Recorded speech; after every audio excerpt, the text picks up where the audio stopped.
First Lieutenant Renee Walker, 39, stared at the two deputies who'd pinned her wrists behind her patrol sedan. Blood slid warm along her hairline. Her thumb tapped a concealed smartwatch pattern. She exhaled, almost smiling. "Fellas, you've got 19 minutes to uncuff me. Before we jump into this jaw-dropping story of nerve and consequences, drop where you're watching from. Hit like, subscribe, and buckle in, because one woman's controlled response to a roadside injustice ignited a chain reaction nobody saw coming." Now rewind with me. Late afternoon light stretched across Interstate 26 as Renee guided her Navy sedan toward Charleston. The day had been long, loud, and proud. Her promotion ceremony had run over, packed with speeches about service, discipline, and leadership. She'd smiled through exhaustion, thinking only of home. Her fresh dress uniform still felt stiff at the collar, silver bars gleaming when sunlight caught them. Family had flown in from Chicago to celebrate. Her aunt texting heart emojis, her cousin begging for photos. Then, in her mirror, flashers erupted. Renee checked her speed. 64 in a 65. She wasn't speeding. Still, her stomach tightened the way it always did. She signaled, pulled onto the shoulder, and placed her hands where they could be seen. Her late father's voice echoed from childhood. "Be polite. Be visible. Being black means they assume you're guilty first." Two deputies approached, one on each side, moving like they'd already decided the ending. The taller one, nameplate S. Hartman, rapped the window hard enough to shake glass. Renee lowered it slowly. "Afternoon, deputy. How can I help?" Hartman didn't answer. His eyes roamed the cabin like he was searching for permission to escalate. His partner, Deputy Clay Boone, hovered near the passenger door with a hand resting casually, too casually, near his holster. "License and registration," Hartman snapped, clipped and sharp. Renee nodded, voice steady. "Registration's in the glove box. My ID is in my wallet. I'm going to reach for them now, okay?" Hartman's mouth twisted. "Just do it!" Renee moved with slow, deliberate care, retrieving documents like she was handling fragile evidence. She offered her military ID first, the card catching light. Hartman barely looked. "That's not a driver's license." Renee kept her tone calm. "It's my U.S. Army identification. I'm First Lieutenant Renee Walker, stationed at Fort Jackson. I'm returning from a promotion ceremony." Hartman traded a look with Boone. Quick, loaded. "Step out of the vehicle." Renee's eyebrows lifted, controlled. "May I ask why?" "I'm not speeding, and I haven't violated any traffic law." Hartman jabbed a finger at her plates. "Those military tags are suspicious." "Dad, we've had imposters," he continued, voice rising like he wanted an audience. "What's-he?" Renee swallowed irritation. "If you'd like to verify, you can contact my commanding officer, Colonel Ethan Greer, Fort Jackson." Boone stepped closer, smirking. "You telling us how to do our jobs, Lieutenant?" "No, sir," Renee replied evenly. "I'm offering a way to confirm who I am." Hartman walked a slow circle around her sedan, dragging fingertips across the trunk. "What's in the car? You look nervous." Renee stared forward. "I'm not nervous. I'm tired." "My dress uniform bag and personal items are inside," she added. Hartman's voice snapped. "Hands on the hood!" Renee blinked once. "Excuse me?" Hartman shouted louder, as if volume could create probable cause. "Hands on the hood now!" Boone's stance tightened. Renee complied immediately, palms flat, fingers spread. "Deputy, what am I being detained for?" Hartman's reply came fast and false. "Stop resisting." Renee didn't move. Boone began a rough pat-down anyway, hands lingering where they didn't need to. Renee's jaw hardened.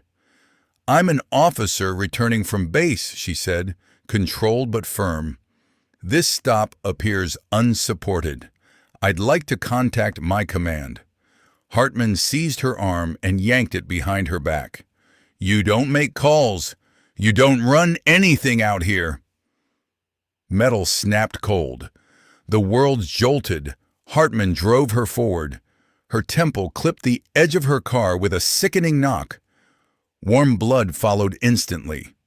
"Quit fighting," he barked. Renee's voice stayed steady through pain.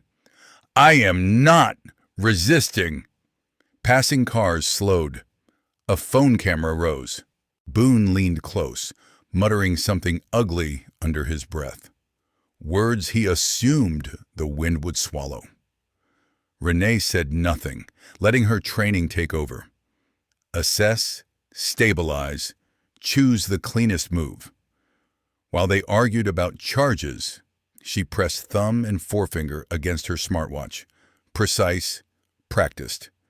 The gesture looked like nothing, but it triggered Safeguard Echo 9, an emergency response system Renee had helped advocate for after other Black service members described the same roadside humiliation, only without witnesses, without recordings, without anyone powerful enough to care in time. In her mind, she flashed back to Southside Chicago, being followed through a store at 13, her father's hand warm on her shoulder. "Keep your dignity," he'd said. "They can steal a lot, but don't hand them your self-respect." Renee inhaled slowly, counting. Hartman yanked her upright again. "Think that uniform makes you special?" he sneered. Renee stayed silent, eyes forward, breath controlled. Echo 9 had timelines, tight, unforgiving. 2 minutes to alerts, 6 to first arrival, 11 to command notification, 19 to full containment. Hartman and Boone still debated what story they'd tell when a matte black SUV rolled up behind their cruiser. Then another, quiet, deliberate, sealing the shoulder like a zipper closing. The deputies didn't notice immediately. They were too busy manufacturing control. Doors opened. People stepped out, not in uniform, but carrying unmistakable military posture. Boone nudged Hartman, voice suddenly smaller. "Shane, we've got company." Hartman turned, confusion turning to fear, as vehicles formed a perimeter, blocking exits without shouting a single word. Renee allowed herself a faint exhale. They'd misjudged her, and now the math of power was changing. Echo 9 wasn't about revenge. It was about documentation, intervention, and stopping the familiar trick where a uniformed black woman gets treated like a suspect in her own country. The scene shifted in seconds, quiet coordination replacing chaos. Renee remained cuffed, blood still tracing her cheek. She knew what Echo 9 did. Automatic alerts to Army CID liaison, the FBI Civil Rights Desk, and DoD Protective Services. It redirected oversight like a spotlight. Above, satellite assets didn't zoom in like a movie, yet aerial coverage existed, and timing logs did too. Echo 9 stitched together dash cams, traffic cameras, witness footage, and body cam metadata into a single verified chain. From this moment, lying became harder than truth. "What is this?" Hartman demanded, hand drifting in toward his weapon. A woman in a charcoal blazer stepped forward, voice calm, unhurried. "Deputy Hartman, keep your hands visible." Her tone carried authority without a decibel wasted. Hartman blinked. "How do you know my name?" She ignored the question, turning to Renee. "Lieutenant Walker, are you injured?" Hartman rushed in, defensive. "She's being detained for impersonation and obstruction." The woman's gaze cooled, No, deputy. She's a commissioned officer who activated Echo 9 after physical contact and restraint. I'm Special Agent Marisol Grant, Department of Defense, she continued. This protocol supersedes your roadside narrative, Renee answered with crisp precision. Laceration, right temple, dizziness, no loss of consciousness. Grant nodded once, then spoke into her wrist mic. Medic team. 2 medics approached with kits while another pair filmed from multiple angles. Hands, cuffs, blood. The deputy's positioning. Boone's confidence drained visibly. This is just a stop that got complicated, he offered. Grant's voice stayed flat. Complicated doesn't mean lawful. Vehicles kept arriving, one marked military police, another unmarked federal. Hartman tried to regain control. The detainee was uncooperative. Grant cut him off. Lieutenant Walker is not a detainee under this protocol. She's a protected service member reporting an assault while identifiable. Che and diz anti nitin. Grant raised a tablet. Time-stamped confirmation shows your hands forcing her head into the vehicle at 17:43:12. Local. Hartman's face twitched. That's impossible. Grant didn't flinch. It's documented. Renee heard a medic quietly confirm a mild concussion risk consistent with impact. Boone stepped forward with cuff keys. We can release her now and call it a misunderstanding. 2 MPs slid between him and Renee without touching him, yet stopping him completely. Evidence preservation, one said. Restraints come off under forensics control. Boone swallowed, suddenly aware of cameras everywhere. Renee's mind jumped to 6 months earlier, her briefing room proposal to expand Echo 9. She'd shown case files. Black soldiers stopped, searched, threatened, mocked in uniform. We can't rely on local discretion, she'd argued. We need rapid intervention and undeniable record-keeping. Colonel Greer had backed her, despite pushback. It's not just protection, he'd said. It's dignity. The uniform must mean something everywhere, not only when it's convenient. Now bleeding on asphalt, Renee watched her idea unfold exactly as designed. Methodical, relentless, quiet. Grant received a call, listened, then looked at Hartman and Boone like a verdict. Colonel Greer is speaking with your sheriff right now. She held out a secure phone.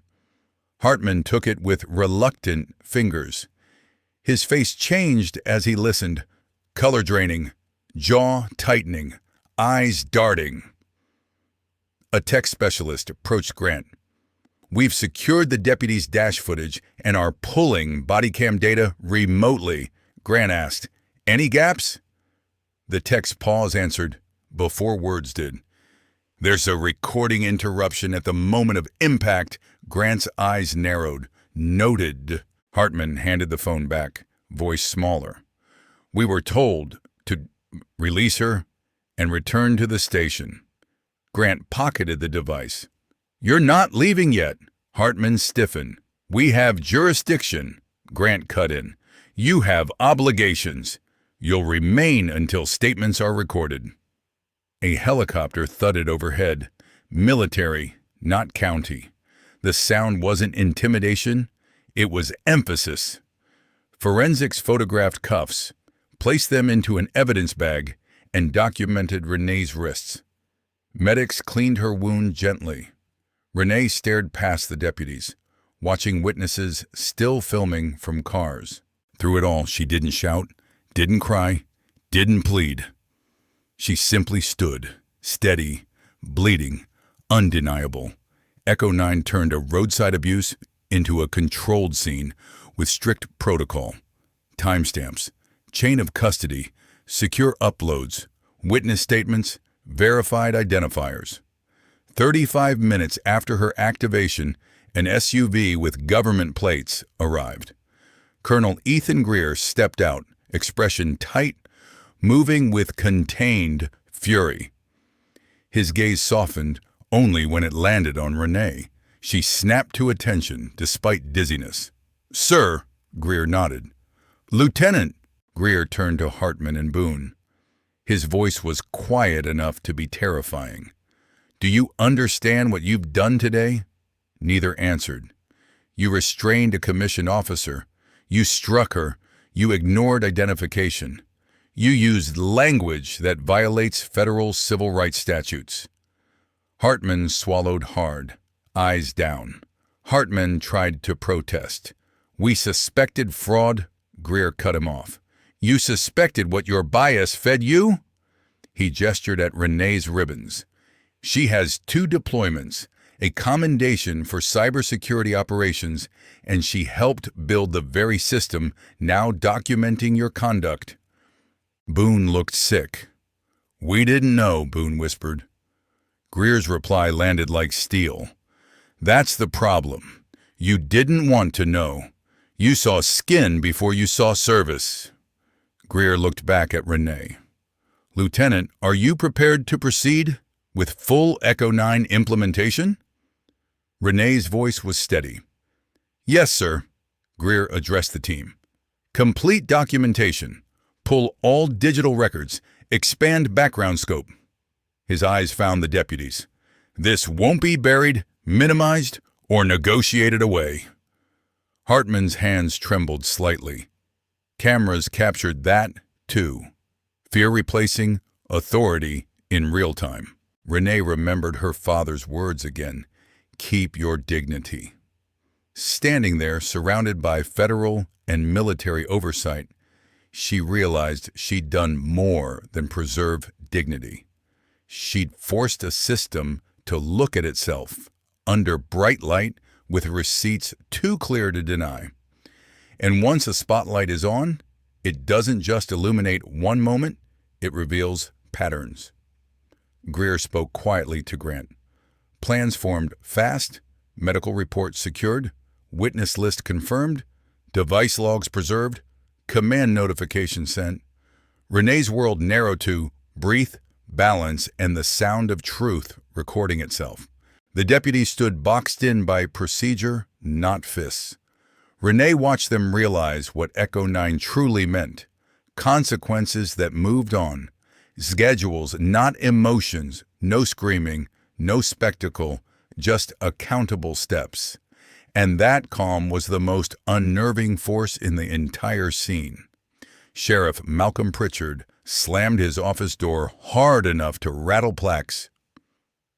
32 years in law enforcement, 8 as sheriff, and he'd never faced a call like Colonel Greer's. His phone kept lighting up. County commissioners, the State House, reporters, union leadership. Across from him sat Internal Affairs Commander Janine Velasquez, looking like she'd rather be anywhere else. "Say it again," Pritchard demanded. Velasquez checked her tablet. Deputies Hartman and Boone conducted a stop on First Lieutenant Renee Walker. The stop escalated into restraint and injury. Lieutenant Walker activated an emergency response protocol called Safeguard Echo 9. Velasquez continued. Now DoD agents, military police, and federal civil rights personnel are requesting access logs, stop histories, and communications. Pritchard's face tightened. "On what authority are they inside my systems?" Velasquez slid a signed agreement across the desk. "You authorized a cooperation framework last year. Page 5. Incidents involving military personnel trigger expedited information sharing." Pritchard didn't look. "This is a misunderstanding," he muttered. "Hartman's been solid for years." Velasquez's expression didn't change. "With respect, Sheriff, the footage disagrees," she said, tapping the screen to show a still frame. Hartman forcing Renee forward, her medals visible, her face turned in pain. Pritchard stared, stomach sinking. There has to be context. Velasquez hesitated. There's more. They've pulled business cameras along that stretch, she continued. 17 civilian clips. Metadata confirms time, location, and audio fragments. They also requested 3 years of stop data for both deputies with demographic breakdowns. Pritchard felt cold. Race? Velasquez nodded. Race. The sheriff's phone rang again. County chair. He answered with a curt, "Not now." The chair's voice cut through anyway. "Not now? The governor's office is calling, Malcolm. Fix it." The line went dead. Pritchard set the phone down carefully, like it might detonate. "Get the union rep," he ordered, "and find me anything explaining why my deputies treated a uniformed officer like a suspect." Velasquez didn't move right away. "Sheriff, the feds specifically requested stop outcomes. By race, searches, citations, arrests. They're looking for patterns." Pritchard's throat tightened. Velasquez left and returned with union attorney Craig Deller and a nervous IT supervisor, Sonia Park. Deller opened fast. "We should issue a statement supporting the deputies and questioning federal overreach." Pritchard snapped, "Not yet." He turned to Sonia. "What have you found?" Sonia swallowed. "There's a statistical anomaly," Deller scoffed. "Meaning nothing." Sonia pushed on.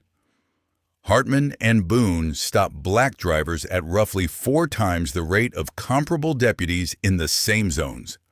Their search rate is higher. Their arrest rate after routine stops is significantly elevated." Deller leaned forward, defensive. "Maybe they're proactive." Sonia shook her head. "I controlled for patrol assignments, time of day, and stop volume. The disparity persists." Pritchard's temples throbbed. "What about body cams?" Sonia hesitated. "That's another problem. Both cams show gaps around the injury." "Convenient," Pritchard muttered. Deller tried again. "This Echo 9 thing is theater. We support our men, ask the lieutenant to cool down, and it passes." The sheriff's door opened. Undersheriff Lena Corbett entered, face grim. "It's not passing. The video leaked." Corbett set her phone down. A news site showed Renee, blood on her temple, cuffs behind her back, uniform immaculate. Headline language spread fast and sharp. Pritchard's mouth went dry. Corbett added, "They're airing her service record, deployments, commendations, and they're highlighting the injury report, concussion symptoms, stitches." Deller's phone buzzed. He read, then paled. "The union is shifting," he said quietly. "They want to separate from Hartman and Boone." Corbett translated bluntly. "They're sacrificing them." Pritchard stared at Renee's image, feeling the walls close. "What else?" he asked, already fearing the answer. Corbett exhaled. "Someone leaked the stop data too. National outlets are running segments on profiling in our county." Pritchard rubbed his face. "Jesus." Sonia added softly. "DoD requested all personnel files, training histories, and any disciplinary notes. They're also requesting personal communications under preservation orders." Pritchard stood as if movement could help him think. "I want Colonel Greer here," he said. Velasquez nodded. "He's already requested a meeting." Corbett's eyes flicked towards the door.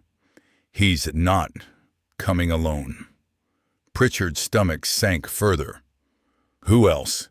Corbett answered, "Lieutenant Walker and legal counsel." Pritchard's phone rang again. DOJ Civil Rights. He didn't answer. The silence felt louder. He stared at the still image. Renee's calm face, blood bright against dark skin, ribbons lined like proof. Whatever story his deputies planned, it couldn't compete with video and verified logs. Moments later, The door opened. Colonel Greer entered first, posture rigid, voice controlled. "Sheriff Pritchard," he said, "I believe you have something that belongs to my officer." An assistant set an evidence bag on the desk, Renee's ID, sealed and labeled. Renee stepped in behind him, bandage at her temple. She didn't look fragile. She looked focused. 3 attorneys followed, quiet, efficient, placing folders like weights on a scale. Pritchard stood to shake hands. Greer didn't take it. "We're not here for apologies," Greer said. "We're here to tell you how this proceeds." A JAG major, Major Talia Wynn, stepped forward. "Sheriff, the Army requests complete records for deputies, Hartman and Boone, training, communications, stop history, use of force notes. We're also expanding review to include your department's policy language and demographic enforcement patterns." Pritchard nodded, throat tight. "We'll cooperate," Renee spoke, voice steady. "Will you? Because we already see inconsistencies, missing fields, altered timestamps, body cam dropouts." Pritchard's eyes widened. Renee continued calmly. "Your deputies injured me in uniform. They used slurs they thought I couldn't hear. Now evidence starts evaporating. Echo 9 doesn't rely on your records." Greer's hand rested lightly on Renee's shoulder. Support, not restraint. "Lieutenant Walker will not accept settlements," he said. "No NDA. She wants accountability, public, documented accountability." Pritchard's jaw tightened. "This will ruin careers," he muttered, half to himself. Renee's gaze didn't move. "That's not my concern." Corbett's phone buzzed. She checked it, then looked up, eyes wide. "Sheriff, someone just leaked text messages between Hartman and Boone. They're explicitly racist, talking about hunting certain drivers, joking about inventing reasons to search." Pritchard closed his eyes, opening them to find Renee watching him like a mirror. "This isn't just about me," Renee said quietly. "How many people did they do this to who couldn't trigger a protocol? How many got charges, fines, fear? Because no one believed them?" Her words didn't rise. They didn't need to. In the stillness, the truth sounded heavier. Major Wynn slid another folder forward. "The Department of Justice is considering an expanded review of your enforcement practices," she said. "Pattern indicators require examination beyond 2 deputies." Pritchard stared at the paperwork like it might bite. Deller shifted uncomfortably. The room felt smaller, airtighter. Renee stepped closer. "Sheriff, your systems rewarded numbers. Numbers became excuses. Excuses became harm." Pritchard tried to speak, failed, then forced out, "I didn't know." Renee's expression didn't change. "Then you didn't look." Greer's voice remained controlled. "Looking is your job, Sheriff," Wynn continued, crisp. "We're also requesting the criteria used for proactive enforcement, any quota-adjacent guidance, and internal communications regarding funding tied to arrest metrics." Pritchard's face flushed. "We don't have quotas." Renee replied, calm and cutting. "Quotas don't need to be written to be practiced." Outside, reporters gathered. Inside, the legal machinery clicked into place. Preservation orders, interview schedules, evidence chain protocols. Renee felt dizzy, yet resolute. She touched the bandage lightly, not for pain, but as a reminder. The scar would remain, and so would the record. Corbett spoke softly. "Sheriff, the county chair wants a statement." Pritchard looked at Greer, then Renee. "What do you want from me?" Renee answered without hesitation. "Full transparency, no quiet resignations, no backroom deals, and a public commitment to change the systems that let this happen. The question hanging in the room wasn't whether consequences would come. It was how far they'd spread. Renee watched Pritchard wrestle with the realization that his department's reputation wasn't the priority anymore. Lives were, dignity was, and the public now had video, numbers, and receipts. Are you stunned by what's unfolding in this story? Comment 1 if you think Sheriff Pritchard knew these patterns existed, or 2 if you believe he was genuinely blind to them. Either way, accountability starts at the top. Now watch how deep the investigation goes. 2 weeks later, morning light cut through blinds at the FBI field office. Special Agent Elena Cruz spread maps and reports across a conference table. "We're not looking at an isolated stop," she told her team. "We're looking at a behavior pattern that repeats. Same deputies, same targets, same outcomes." A wall map filled with pins told the story without words. Red pins marked stops of black drivers ending in searches, citations, or arrests. Blue pins marked white drivers under similar conditions. The clustering was unmistakable. "This corridor is a hotspot," Cruz said, tapping I-26 routes. "And this," Cruz added, sliding a printout, "is what our digital forensics pulled from Deputy Hartman's personal accounts." Emails and messages contained racist language, coded bragging, and explicit talk about targeting certain commuters. One thread called it the game. Cruz's voice tightened. "They kept score." Across town at Fort Jackson, Renee sat in Colonel Greer's office reviewing different files. Her wound had closed, but headaches lingered. She refused to leave beyond medical necessity. "The county's internal report is already trying to isolate this," Greer said, pushing a thin document aside. "They're minimizing." "Our review won't," Greer replied. "We pulled thousands of messages, recovered deleted posts, and reconstructed metadata. The hostility is consistent." He paused, then added, "We also found they targeted service members, especially minority service members, because uniforms raise stakes. People fear resisting when their careers are on the line." Renee's stomach nodded.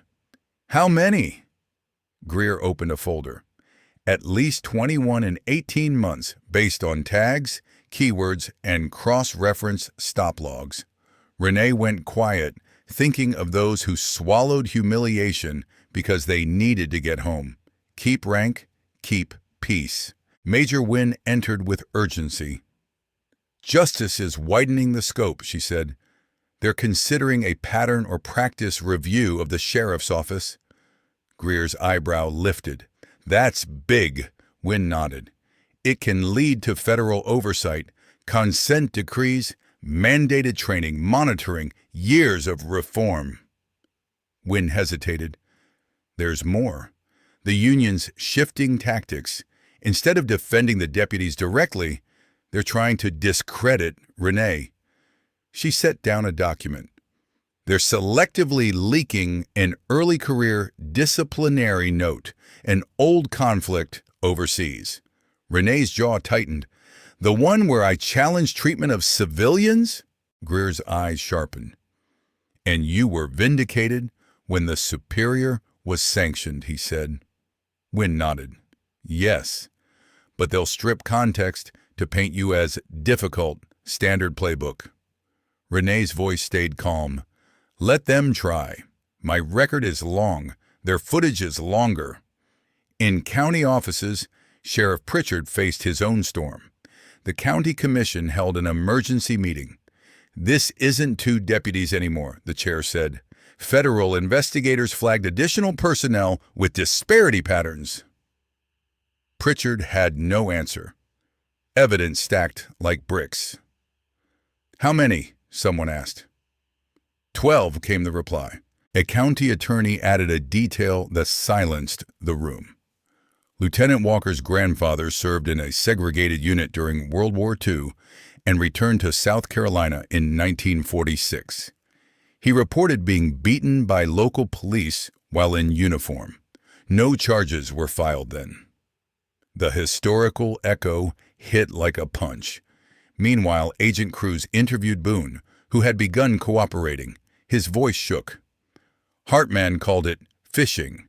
He'd park where black commuters drove, wait for something tiny, then push. Cruz leaned in. Did supervisors know? Boone swallowed. They saw the numbers.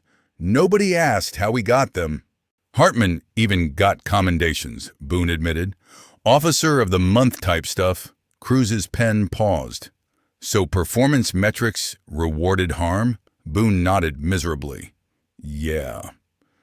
Outside the interview room, an analyst whispered to Cruz, "We recovered training slides, unofficial, language about high-yield zones. It's coded." Renee felt the public pressure rising like heat. Veterans groups reached out. Civil rights organizations asked for statements. Service members shared stories online, traffic stops, humiliation, fear, under hashtags that spread fast. Renee didn't crave attention, but she understood visibility could protect others the way Echo 9 protected her. A month after the stop, a county detective quietly approached the FBI with a flash drive. "I can't be seen giving you this," he said, "but it's real." The drive contained internal emails, directive drafts, and enforcement memos going back years, language praising aggressive interdiction tied to budget arguments.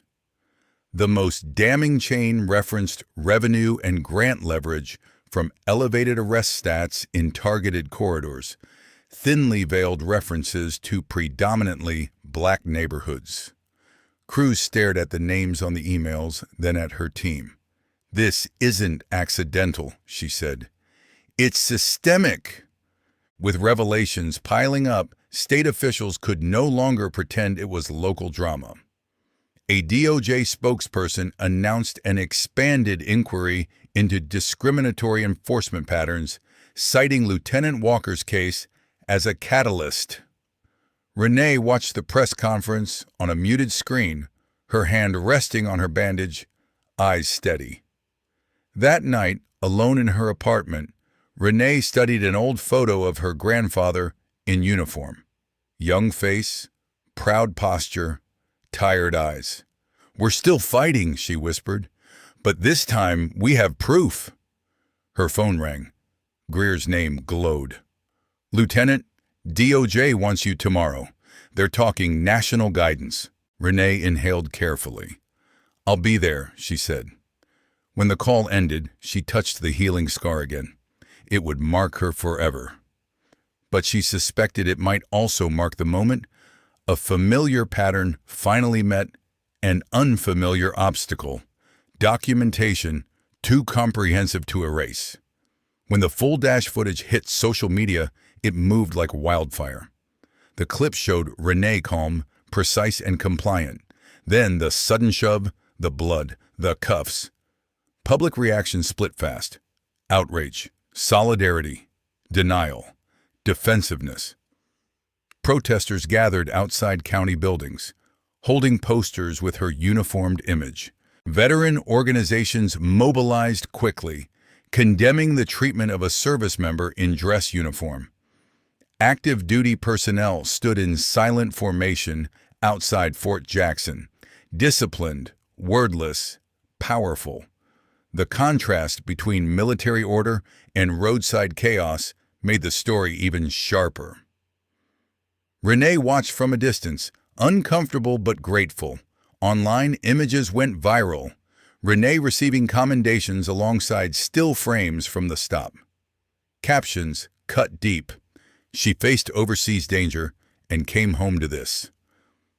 Comment sections boiled. Some called her a hero, others called it a setup. Renee didn't read most of it. Her focus stayed on outcomes. Threats arrived anyway. Anonymous messages, doxing attempts, ugly phone calls. Fort Jackson security increased patrols around her building, Public Affairs Captain Jules Harmon briefed her. Support is strong, Harmon said, but backlash is rising. Some voices claim Echo 9 is military intimidation. Renee's response was quiet. It's accountability. The deputies' families became targets too. Harassment nobody deserved. Renee refused to celebrate that. Accountability isn't vengeance, she told Greer. It's truth and reform. Still, the polarization spread into politics. State legislators argued over federal intrusion versus civil rights enforcement. The county commission held tense public meetings. At one hearing, a mother spoke through tears. My son wears the same uniform, she said. If he can be treated like a criminal on the roadside, what chance do civilians have? Applause thundered. Renee sat silently, hands folded, letting other voices carry what she'd lived. A national policing and civil rights conference invited Renee to speak. Greer advised caution.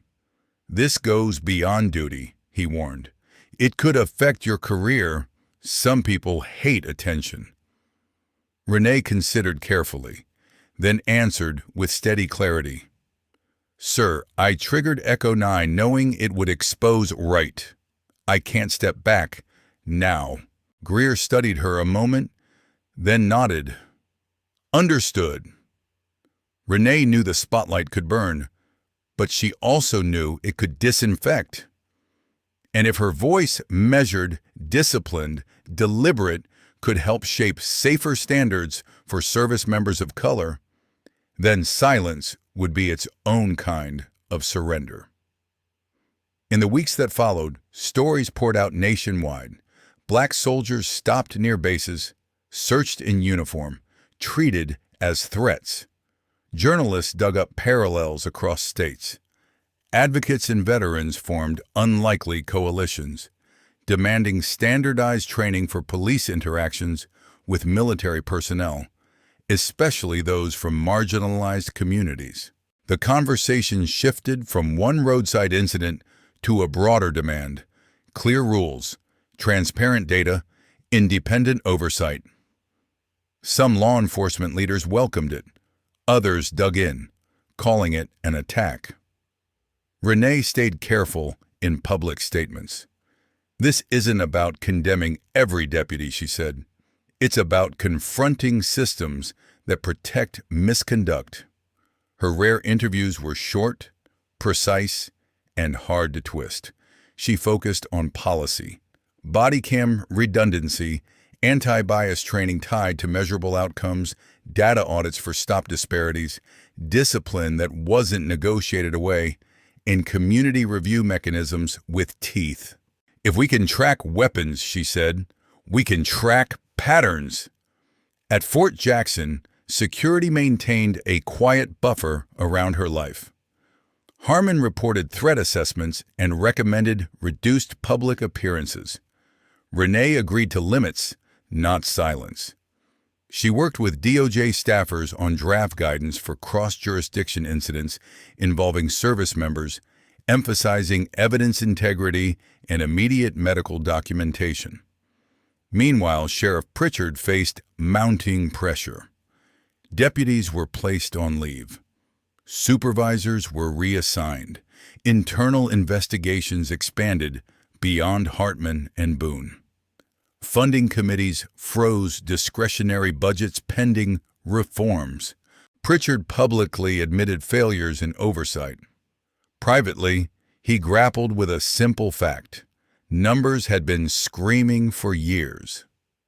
Conservative commentators framed Renee as anti-law enforcement. Renee refused the trap. I'm pro-accountability, she stated. Good officers should want bad practices exposed.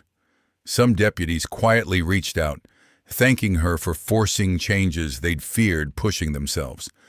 Renee listened, but didn't let praise distract from the real mission: structural correction. A particularly viral clip contrasted Renee's calm tone with Hartman's aggressive commands. Millions watched. The footage made it hard to argue she provoked anything.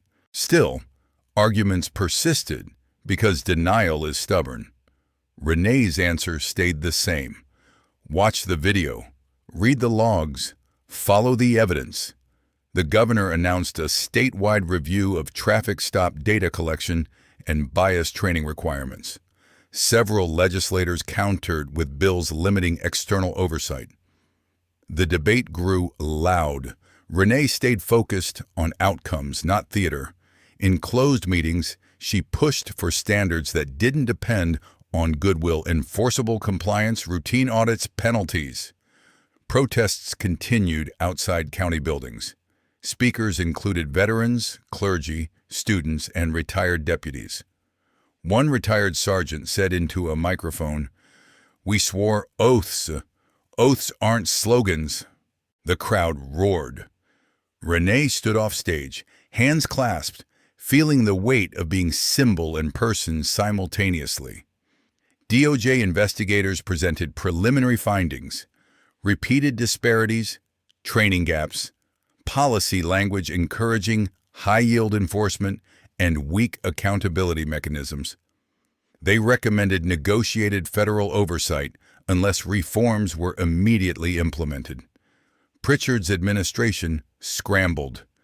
The union attempted to negotiate carve-outs. DOJ refused. Transparency isn't optional, Cruz told them. Renee received a final briefing before her conference speech. Harmon cautioned, "Keep it policy-focused." Renee nodded. "Always," Greer added quietly, "this will follow you." Renee looked him in the eye. "So will silence, sir." She adjusted her uniform jacket, scar visible, and walked toward the podium like it was a mission. In the hall sat military leadership and law enforcement executives, some supportive, some hostile, all watching. Renee began without theatrics. "I activated Safeguard Echo 9 not for attention, but for evidence. I wanted the truth preserved before it could be edited." The room held still. Even skeptics leaned forward. She continued, voice steady. "Accountability isn't anti-police, it's pro-public safety. When communities don't trust enforcement, everyone is less safe, including officers." She outlined concrete reforms: redundant recording, independent data audits, clear escalation limits, strict discipline protocols, protections for whistleblowers, and public reporting. Then she addressed service members directly. "No one who serves this country should fear the people sworn to protect their communities. Uniforms don't erase skin.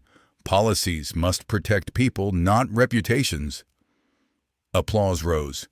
First scattered, then thunderous. Renee didn't smile. She understood. Applause isn't change. Paperwork is. Enforcement is.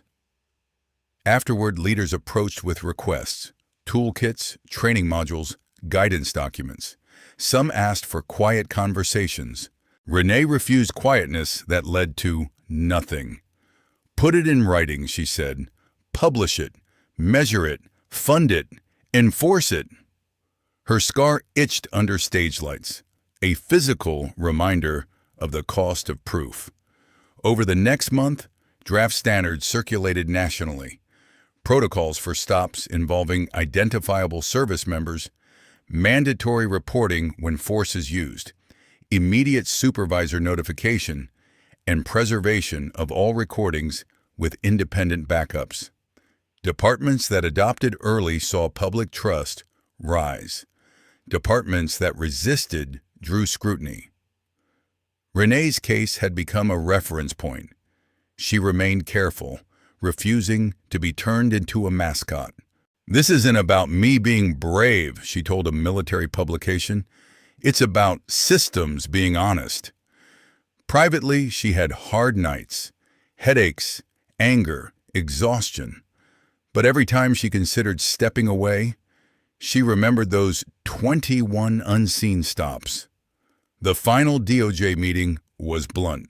Agent Cruz said, "Your evidence chain forced this door open." Renee replied, Then keep it open," Greer added, "and make sure it doesn't close when the headlines fade." They left with commitments, deadlines, and oversight frameworks, structures built to outlast attention. 6 weeks after the stop, Renee stood again in full dress uniform for a televised policy announcement. The scar remained visible, but it no longer looked like weakness. It looked like a timestamp. "We owe service members safety at home," she said, "and we owe civilians the same." Her voice didn't shake. It didn't need to. She ended simply, "Accountability is not a moment, it's a practice." And as cameras flashed, Renee knew the roadside cruelty hadn't disappeared, but it had met something new. A protocol, a record, and a woman who refused to let the truth be negotiated away. That night, escorted back to her apartment by base security, Renee spotted an unmarked envelope on the floor inside her door, somehow slipped past new protocols. Inside, a handwritten note. "My husband was wrong. He finally knows it. Thank you for forcing him to see. Our kids will grow up in a different world because you refuse to back down." The letter continued, signed simply, "Clay's wife." Renee placed it gently in a drawer beside a photo of her grandfather, Sergeant Leonard Walker, in uniform. 2 eras, same fight, same stubborn courage. The movement Renee had never meant to start kept growing, moving far beyond one bruised temple on a highway shoulder. It forced people to confront deeper questions about race, service, and power, about who gets believed, who gets protected, and who gets sacrificed to keep order. By the investigation's 3rd month, the initial tidal wave of outrage met organized pushback. The County Deputies Association called a press conference on the courthouse steps. Rows of deputies lined behind their union attorney, Craig Deller, like a blue wall carefully arranged for cameras and evening news soundbites.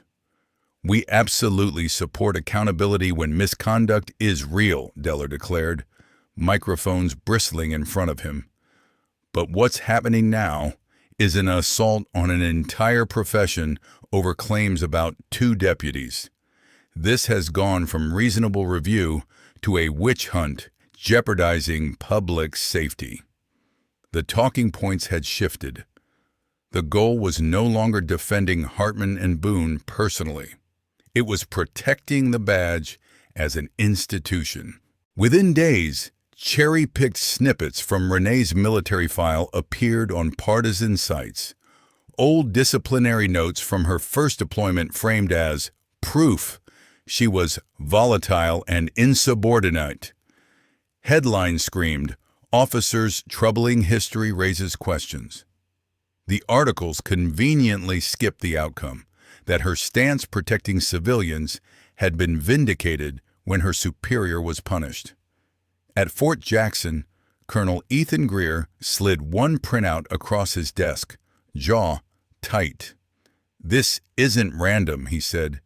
"It's coordinated character assassination." Renee skimmed the spin calmly. "They left out the part where the investigation cleared me," she noted. "Of course they did," Greer replied. "This isn't about facts, it's about planting doubt."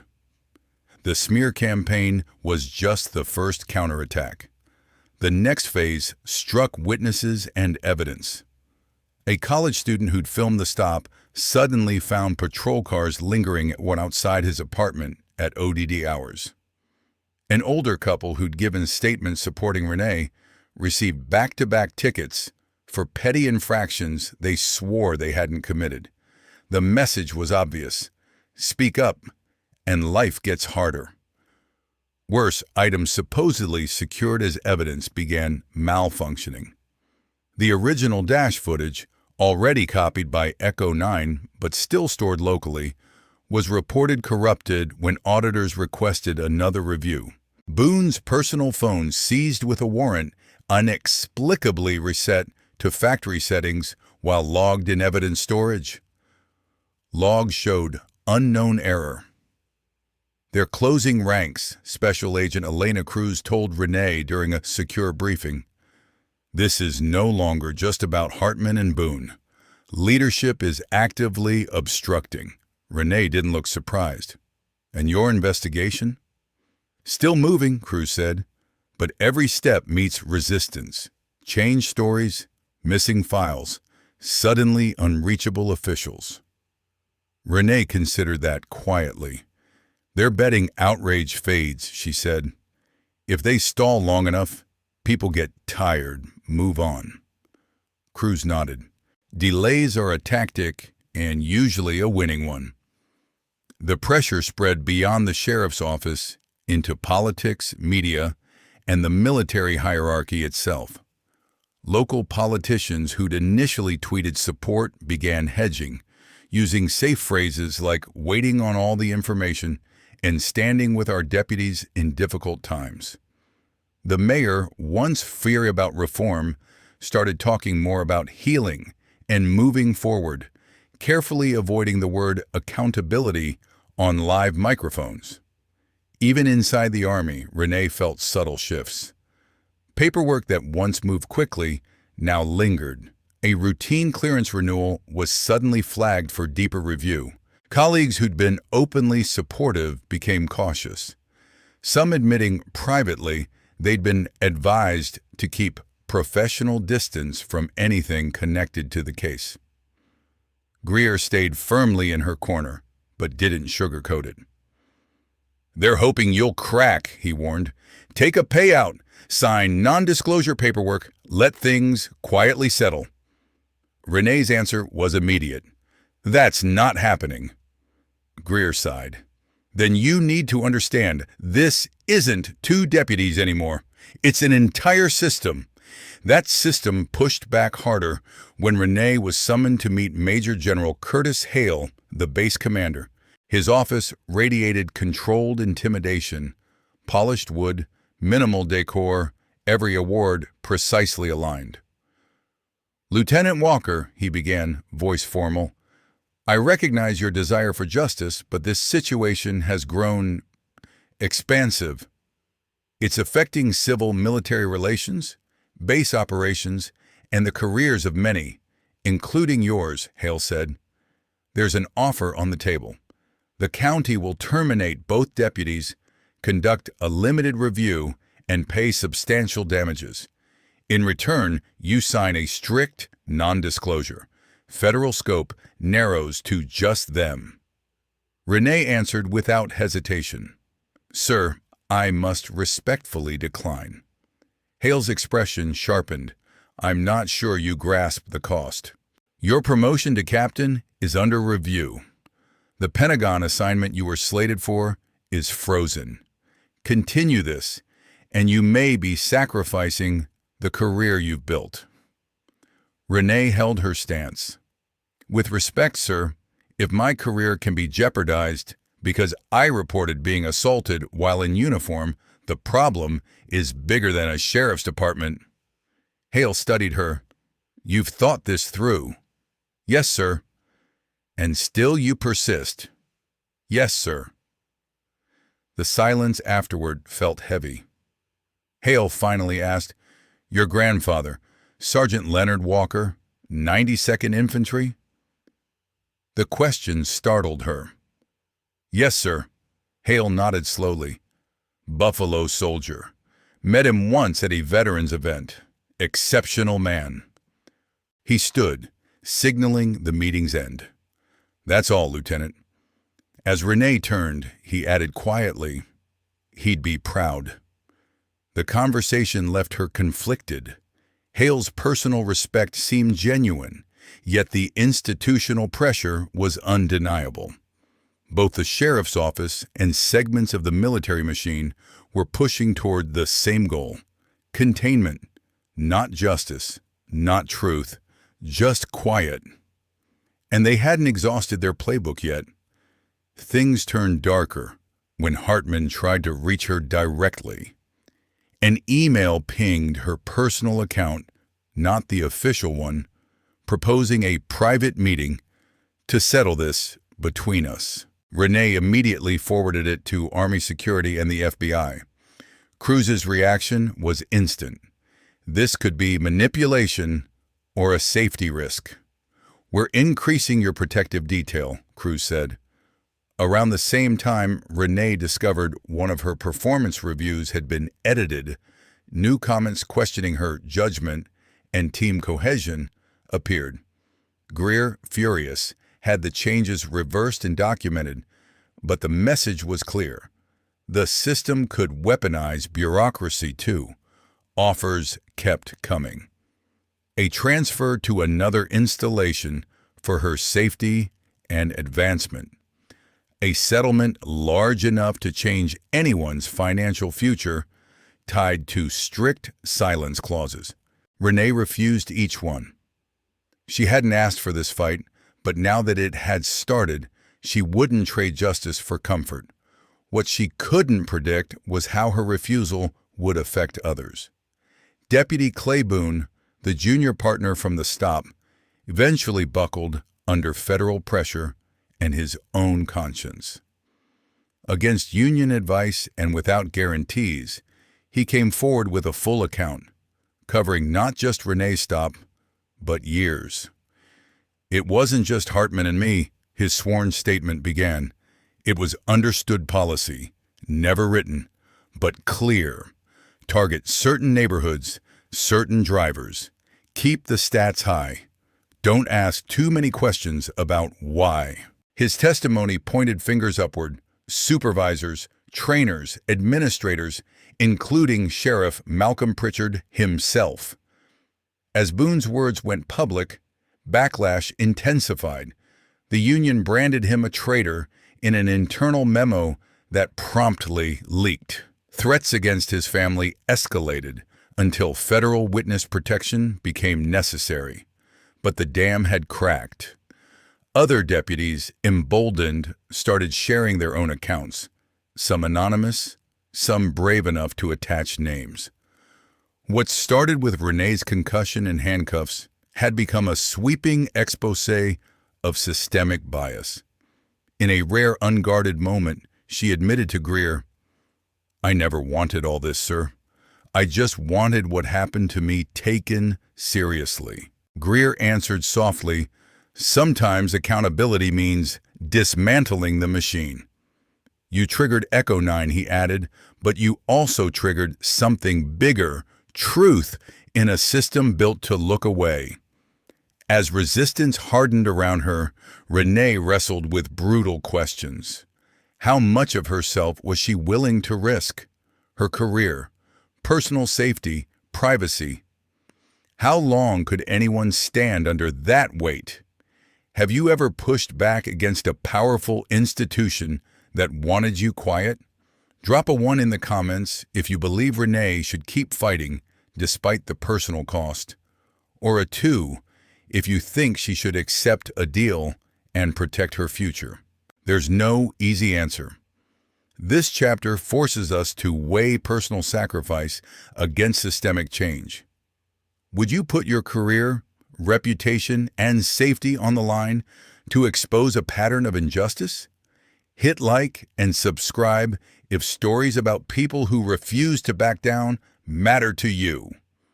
Now watch what breaks next. At 3:17 a.m., a new encrypted file hit Agent Cruz's secure server. No subject line, sender masked. Under normal protocols, it would have been quarantined and dissected slowly. But nothing about this case was normal, and Cruz had been waiting for exactly this kind of digital lightning strike. Inside were over 5,000 internal communications from the sheriff's office across 10 years. Emails, texts, slide decks, memo drafts, sorted and annotated. Buried within, unofficial guidelines for proactive work in high-yield corridors, thinly disguised code for majority black neighborhoods and drivers.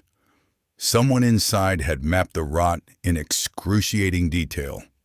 Cruz immediately locked down the data, triggered authentication protocols, and called an emergency session with Justice Department civil rights attorneys. By sunrise, analysts were carving through the trove. By noon, they'd confirmed authenticity. The pattern was undeniable. Discrimination wasn't an accident. It was strategy, encouraged, measured, and protected from scrutiny. The anonymous sender identified themselves only as Watchtower. The precision suggested someone with elevated system access, maybe IT or administration. Meanwhile, in a secure federal room, Boone gave his final deposition before relocation, his story evolving from hesitant confession to exhaustive chronicle of biased training, rigged incentives, and quiet cover-ups. It started in the academy, Boone said. Nobody outright said target black drivers, but scenarios, examples, and evals all pushed us there. High-value stops. Crime-dense zones. It was spoken in code, but everybody understood. He described an informal points game, more stats for arrests in certain communities. Hartman was the worst, Boone admitted, but the department saw him as a star. Officer of the Month, commendations, they loved his numbers. Cruz's pen stilled. Leadership knew? Boone nodded. They might not read every report, but they saw the trends. They chose not to ask why the patterns existed. Boone confirmed what the documents hinted. Sheriff Pritchard and other leaders weren't just blind. They were complicit, downplaying complaints, steering audits, and privately praising aggressive output from biased officers. As this evidence churned through federal channels, Renee was called again to Greer's office, where Cruz and JAG counsel waited. "We've hit a pivot," Greer said. "What came in overnight changes the scale." Cruz briefed Renee on Watchtower's leak and Boone's expanded testimony. "This isn't just your stop anymore," Cruz explained. "It's an entire decade of civil rights violations, formally and informally blessed from the top down."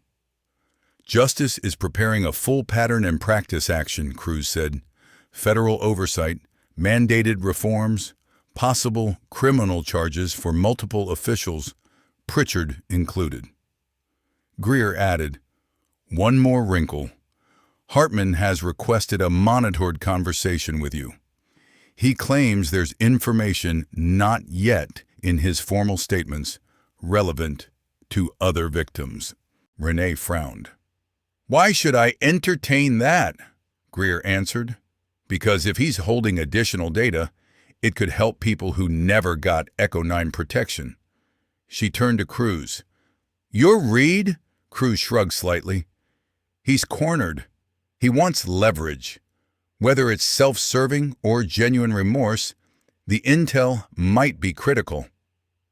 After extensive safety planning, Renee agreed.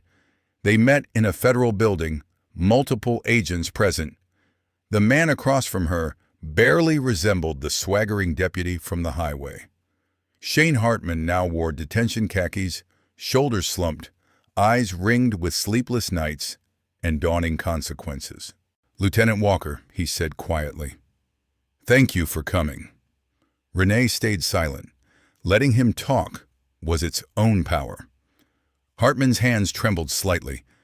"I've done damage I can't undo. Hurt people who didn't deserve it. Use my badge like a weapon. I'm not asking you to forgive me. I want to help fix what I helped break," he added. Renee's voice was cool. "Fix how?" Hartman swallowed. "There's a shadow database, off the books. Every questionable stop, trumped-up charge, use of force incident, logged and stored as insurance. If anyone went down, they could threaten to take everyone with them." Renee glanced at Cruz, whose subtle nod confirmed this was new. "Location?" she asked. "Secured server," Hartman replied.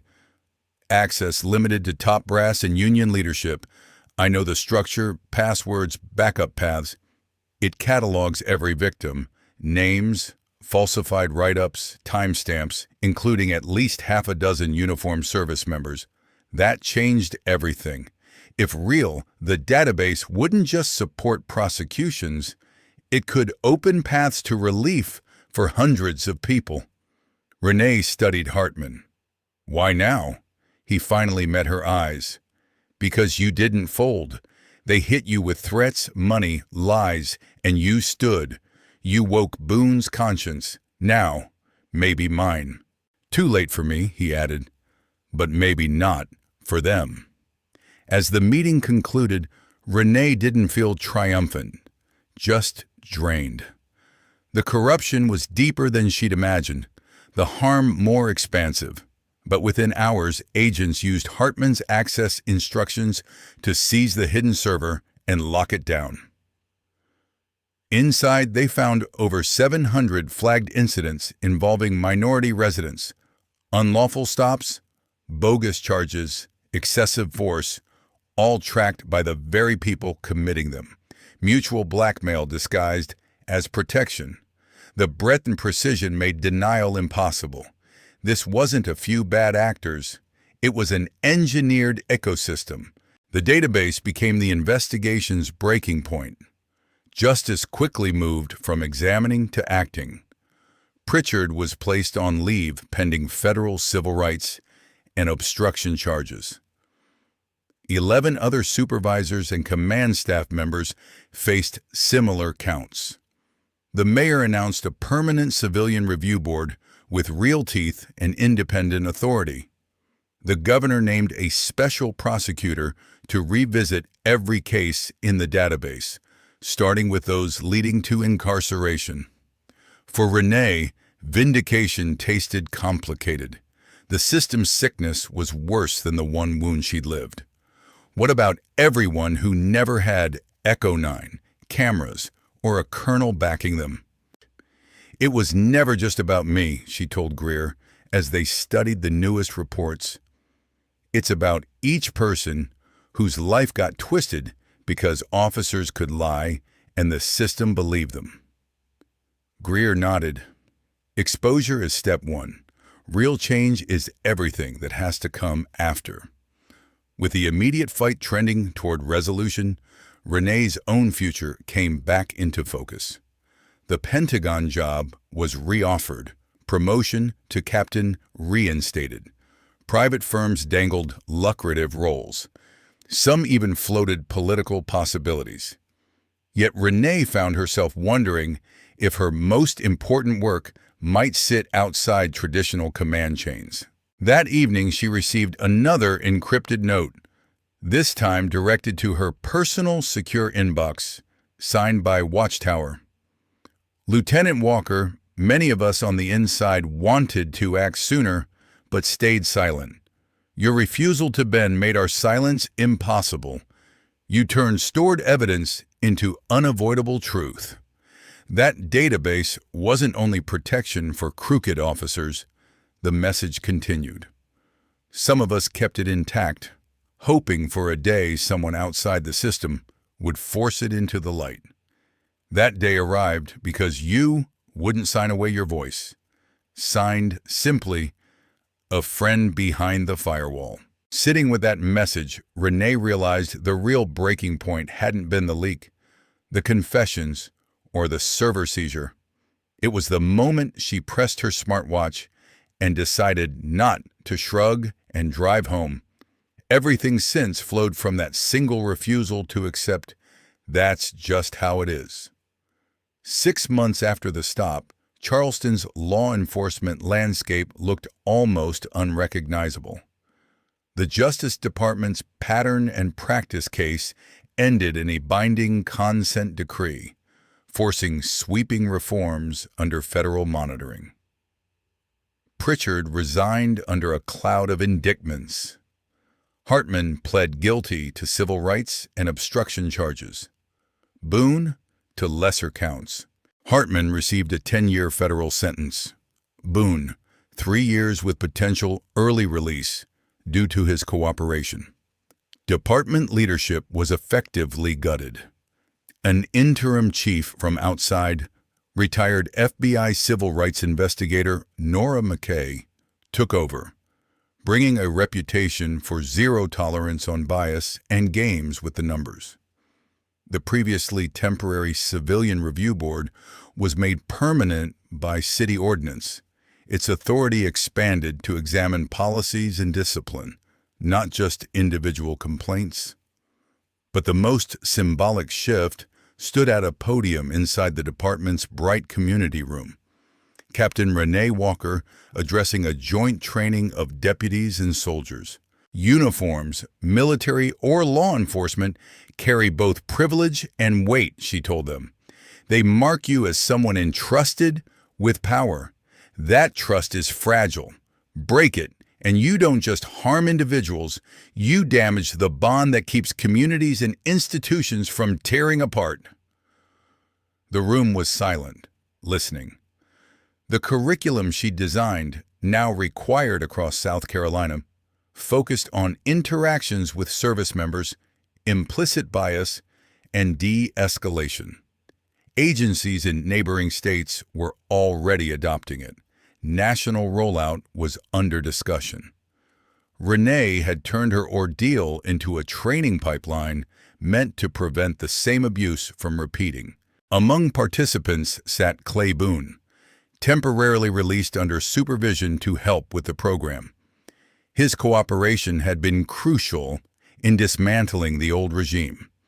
His willingness to own his part made him an uncomfortable but effective example that change could begin even with those who'd once followed toxic norms. After the session, Boone approached nervously. "Captain Walker, thank you for letting me be part of this," he said. "I know plenty of people think I don't deserve it." Renee studied him. "Redemption isn't about deserving," she replied. "It's about what you do now. Keep choosing better." "I replay that day every night," Boone admitted. "Good," Renee answered gently. "Don't forget. Let it steer every decision from here on." As he stepped away, Greer joined her. "Powerful session," he said. "I noticed you never used the word forgiveness." Renee smiled faintly. "That's personal, sir, not curriculum." "I can collaborate without pretending history disappeared," she added. "Real change means remembering exactly what happened and choosing differently anyway." Greer nodded. The Pentagon called again. "They still want you in that strategic billet." Renee shook her head. "My answer hasn't changed. My work here's not finished yet." The database that once shielded crooked officers now underpinned a justice initiative. Under Renee's guidance, military lawyers and civil rights attorneys formed a foundation offering free representation to every person listed. Wrongful convictions were being vacated, records expunged, sentences reviewed. Compensation funds began repairing, imperfectly, years of stolen freedom and opportunity. Echo 9 had also been expanded across all branches, no longer a pilot. Every service member now received training on activation steps and rights when facing potential civil rights violations.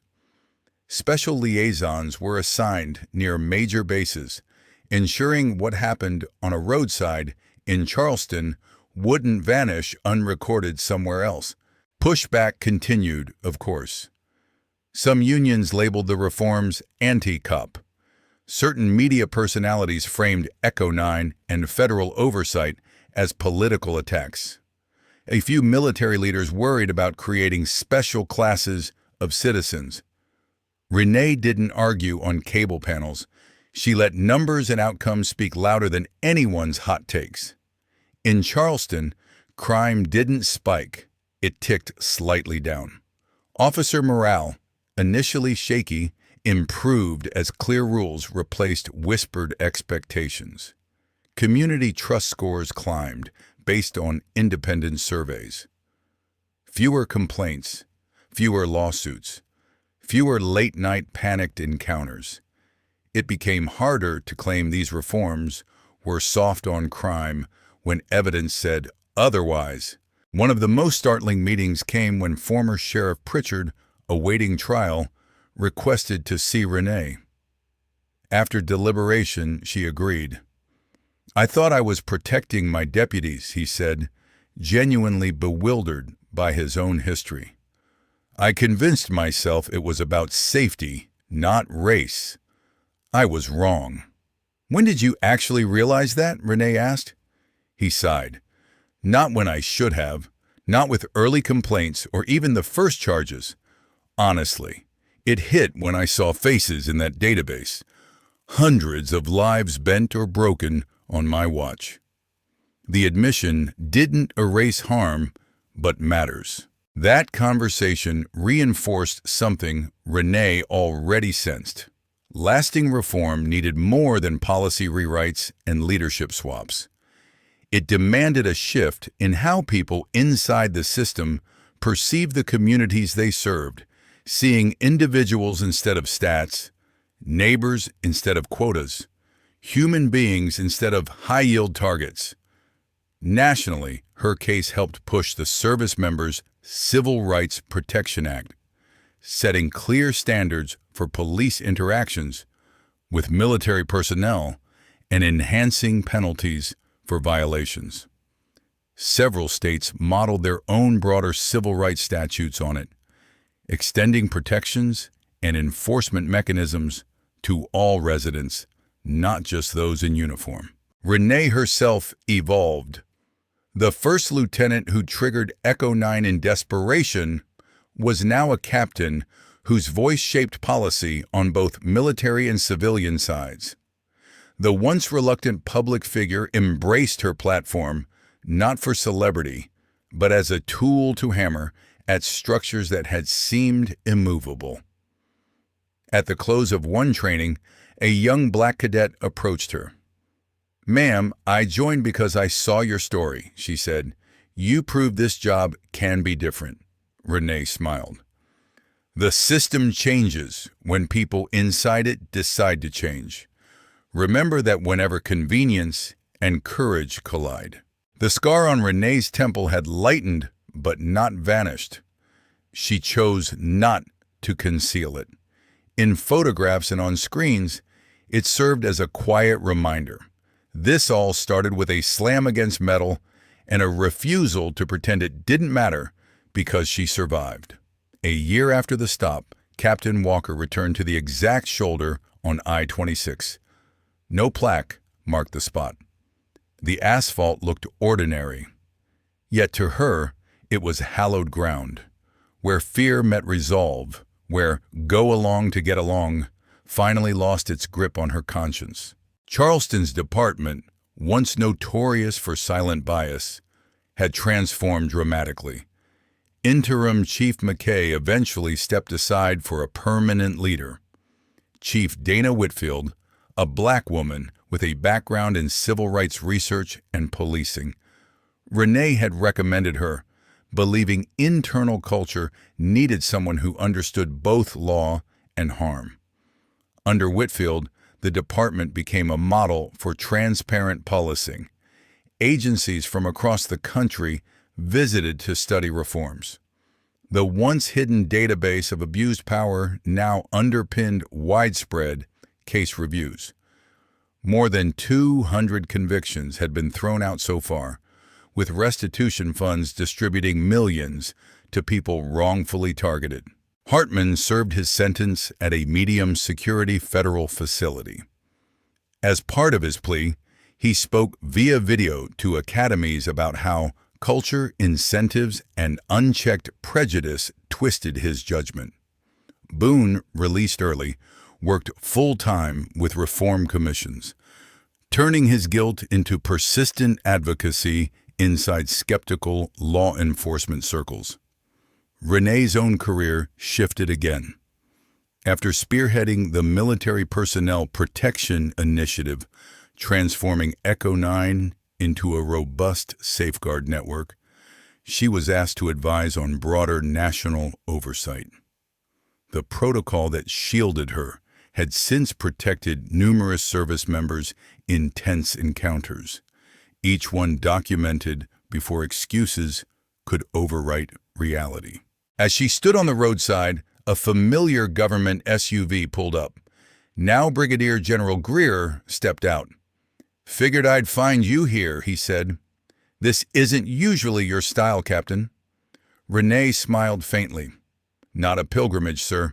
Just a reminder of what hasn't changed and what has." "Both matter," Greer agreed. "We need to head back. The Medal of Freedom ceremony starts at 1400. The announcement had floored Renee. The nation's highest civilian honor felt outsized for what she considered doing her job. But she understood the symbolism reached far beyond one officer's biography. "There's something else," Greer added. "The President's establishing a National Accountability Commission for Policing and Civil Rights Enforcement. He wants you to lead it." Renee exhaled slowly. That would mean stepping away from active duty. "We've already approved a leave of absence with guaranteed reinstatement," Greer replied. As they spoke, another SUV approached. This one marked Charleston PD. Chief Whitfield emerged. "Thought you might be here," she said. "Big day for all of us." The three stood together on the shoulder for a moment, each remembering what this stretch of pavement had once represented.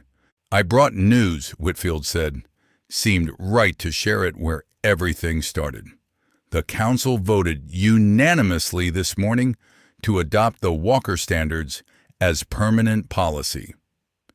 Despite Renee's protests, the framework bore her name, a suite of transparency and accountability measures built beyond what the consent decree required.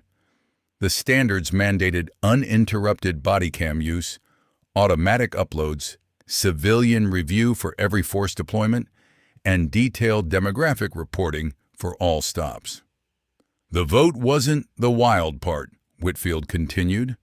"The real surprise? The union spoke in favor. They cited clearer rules, fewer complaints, safer shifts. That's new." For Renee, that endorsement meant more than any medal. Real transformation meant the system itself choosing change, not just complying under duress. As they prepared to leave, her secure line buzzed. The call was brief but weighty. "Justice finished reviewing Hartman's database," she told them afterward. "The pattern spreads. They've found similar practices in 17 departments across 8 states," she said. "Additional federal actions roll out next week." Greer nodded grimly.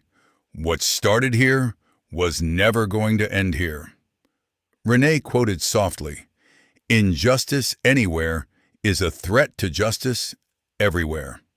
It felt less like cliché now, more like strategy. That afternoon's Presidential Medal of Freedom ceremony brought together generals, activists, reform-minded police leaders, and families harmed by biased enforcement.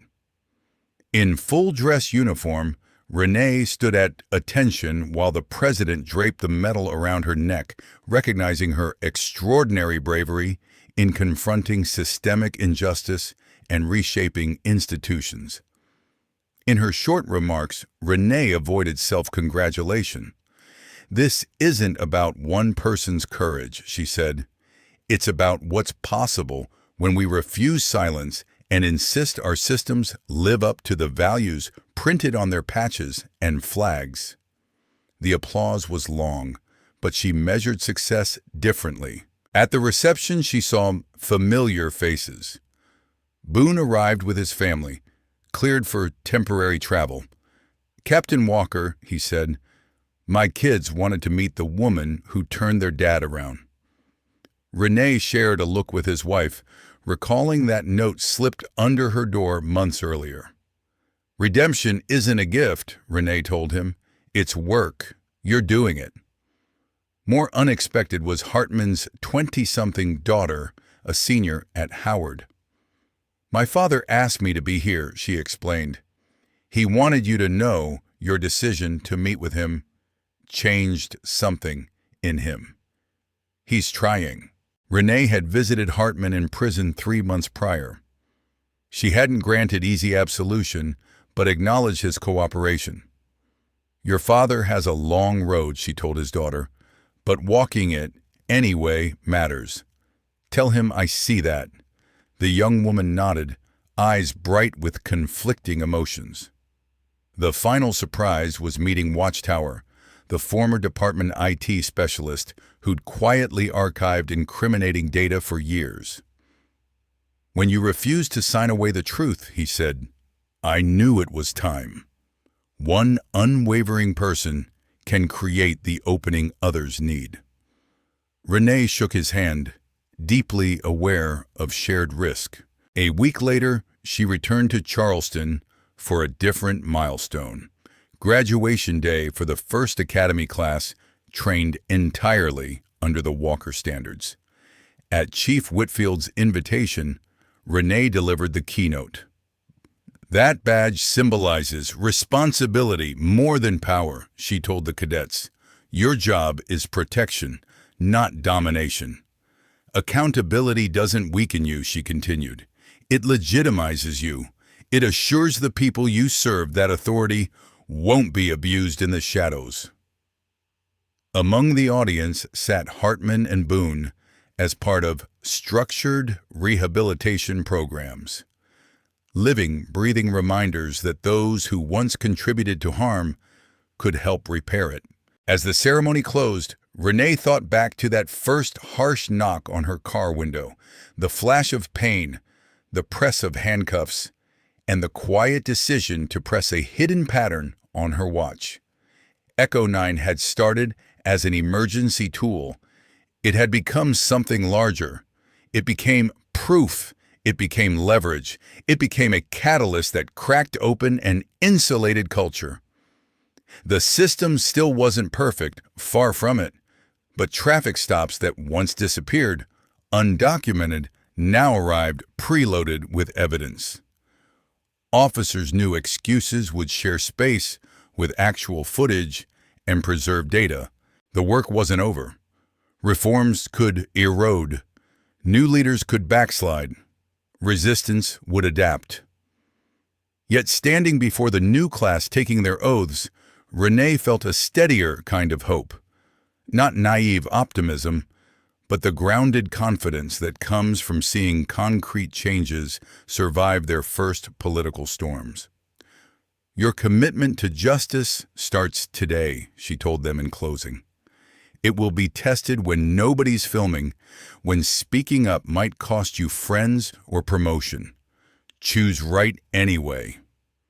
She looked across the room at Whitfield, Boone, even Hartman, proof choices could bend trajectories. Even late, has Renee's journey moved you?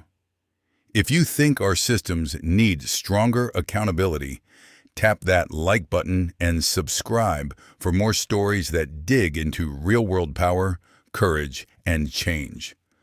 Which part of her path hit you hardest? The roadside, the resistance, or the reforms? Drop your thoughts below. Would you have stood your ground against an entire institution like she did? Share this story with someone who needs a reminder that one person's resolve can reverberate far beyond a single moment. Renee Walker's path started with a painful impact and turned into a blueprint for transformation. Sometimes the most important call you make isn't to a friend or a lawyer, but to a protocol, a hotline, a reporting system that says, "I will not let this be buried." That's what Echo 9 was for Renee. That's what any accountability mechanism can be for you. Her story shows that accountability isn't revenge, it's the bedrock of trust. When people like Renee refuse hush money, intimidation, or character attacks, it gives others permission to speak up and step forward. One person's refusal to fold can shake loose decades of secrets and forced silence. This narrative also reveals how deeply injustice can entangle itself in policy, culture, and everyday routines. But it proves those structures are not unbreakable. With hard evidence and relentless courage, even the most fortified systems can be forced to confront their own failures and start rebuilding from stripped-down truth. Most of all, Renee's journey underscores the ripple effect of moral courage. Her refusal to yield didn't just secure justice for herself. It opened pathways for hundreds of others, emboldened insiders like Watchtower, and turned former participants like Boone into advocates who now help prevent future harm. The lesson is simple but demanding. One determined person really can pry open locked doors, and once they're ajar, many more can push them wider. Have you ever witnessed discrimination or abuse of power and had to decide whether to speak up? How did you respond when it counted? If you believe even one person can help change a broken system, drop the word courage in the comments. If this story stirred something in you, hit like so more people see it. Subscribe for more real talk narratives about turning injustice into pressure for real, measurable reform. And if someone in your life needs this reminder that silence isn't the only option, share Renee's story with them today. What started as one lieutenant on a dark roadside has become a living example that institutions can evolve when enough people insist they must. That insistence can start with you. Thank you for walking through Captain Renee Walker's remarkable journey. Remember, change rarely arrives politely. It usually begins when someone finally says no more and backs that up with action, even at personal cost. Wherever you are, your voice and your choices matter more than you might believe. Together, by demanding transparency, supporting whistleblowers, and refusing to normalize abuse of power, we can help build systems worthy of our trust. Renee's story isn't just about one woman and one protocol. It's about all of us and the world we're willing to accept or determined to change. Injustice can still find you, even in uniform. For those of us who came of age before color television and remember the headlines of the 1960s, it is painful but not surprising to see what happened to Captain Renee Walker. A woman nearly 40 years old, in full dress uniform, did everything right on that South Carolina highway. Hands visible, voice calm, paperwork ready. Yet she was still treated like a suspect first and a citizen second because of the skin she was born in. Many older Americans know that feeling in their bones. Her story reminds us that prejudice did not retire when we did. It simply learned new language. The lesson is sobering. Even decades of service, medals, and sacrifice do not always protect you from bias. That is why tools like Echo 9, cameras, and strict timelines for response are not overkill. They are the modern seatbelts for justice, meant to protect people when someone in authority forgets their oath. One steady voice can unlock the courage of many.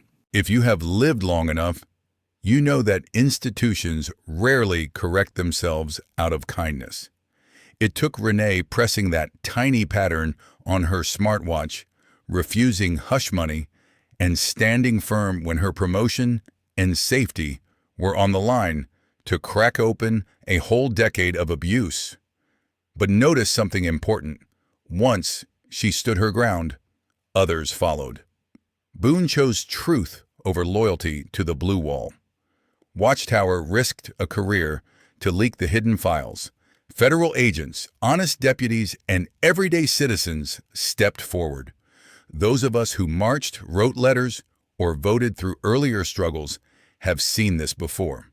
One person says, "No more," and suddenly 100 quieter people find their voices. Courage may start alone, but it never stays alone. Accountability is a daily practice, not a headline. Older Americans understand better than most that real change takes seasons, not sound bites. In Renee's case, justice did not end when the cuffs came off or when the video went viral. It looked like months of data audits, overturned convictions, new chiefs, fresh policies, and young recruits trained under the Walker standards instead of the old quota games. It looked like former offenders teaching new officers what not to do, and a scar on Renee's temple that she chose not to hide. The lesson for our generation is clear. We may be in our late 60s, 70s, or beyond, but our voices still matter.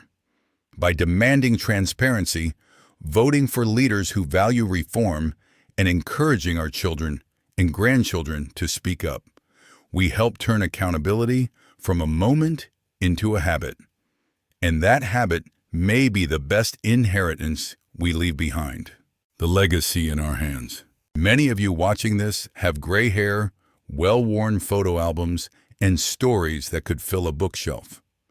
Renee's journey is not just about a younger officer and a high-tech protocol. It is a reminder that every generation must decide whether to shrug and say, "That's how it's always been," or to push, gently but firmly, for better. Even now, we can choose to bless our families with something more than memories. We can leave them a fairer country. Friends, after walking with Captain Renee Walker through that long road from a lonely highway shoulder to real reform, I'd love to hear from you. If you were in her shoes, or if it were your son, daughter, or grandchild in uniform, would you press that Echo 9 button and keep fighting, even if it costs promotions, friendships, or peace and quiet? Tell me honestly in the comments, and let's learn from one another. If this story spoke to you, please like this video, subscribe to the channel, and share it so more people can join this conversation.